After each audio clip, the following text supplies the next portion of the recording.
Guys, welcome back to my channel, Miles Vlog. Eto, pupunta ako para dumayo makiligo. Ganito kahirap ang tubig dito sa amin. Agawan. Kaya, ito, pupunta ako sa kabilang purok para makiligo.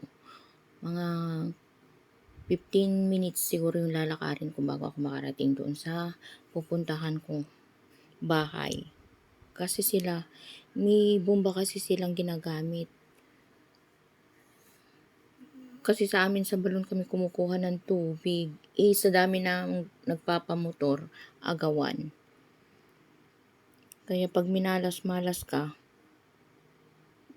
hindi ka makakaano ng tubig. Kaya eto, baka mamaya pa kami makapagpamotor ng tubig. Init na ako. Kaya eto, magtiyagang maglakad para lang makiligo. Ang init-init pa naman. Sakit sa balat. Maaraw. Eto, malapit na ako sa pupuntahan ko.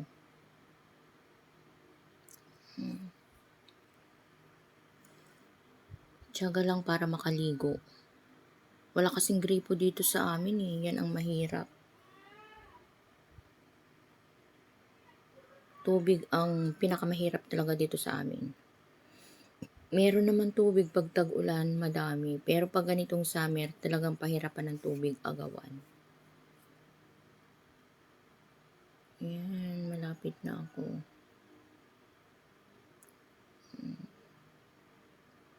Kunting lakad pa. Makakarating din ako.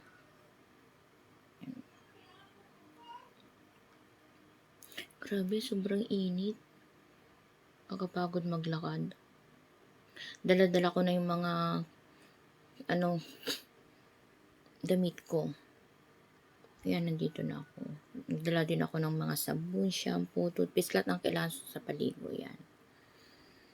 Dito na ako sa bahay nila. Yan. Ito na yung banyo. Hindi na ako maliligo kasi may dipel sila. Oh. Yan. Ito ako makikiligo.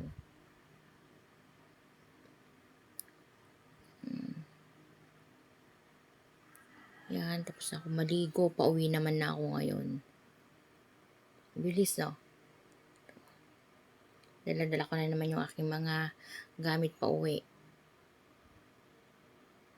Yan. Hindi pa naman ako nagdala ng payong kasi ang araw, ang init-init, sakit sa balat. Yan. Kahit kakaligo mo lang, basang-basa ka na naman ng pawis. Grabe, sobra. Pagdating ko sa bahay, parang hindi na rin ako naligo. Yan. Maglalakad na naman ako ng 15 minutes. 15 to 20 pala. Yan.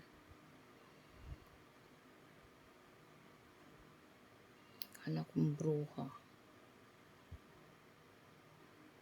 Yan. Dami kong dinadaanan na bahay.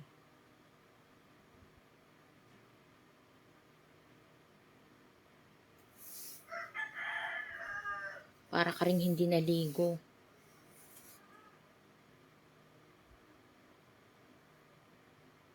Sa sobrang init.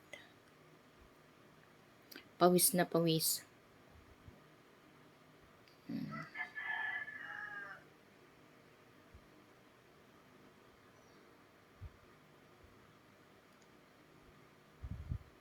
Kailangan lang talaga magtiyaga. Pero hindi naman lagi nakikiligo. Pag talagang walang-wala na talagang tubig, doon lang ako nakikiligo.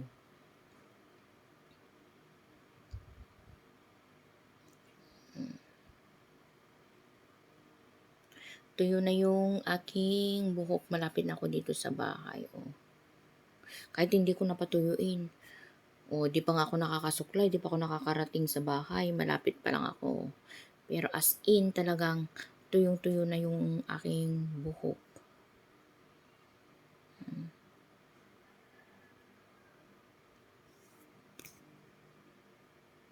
Sa tagal ng nilakad ko.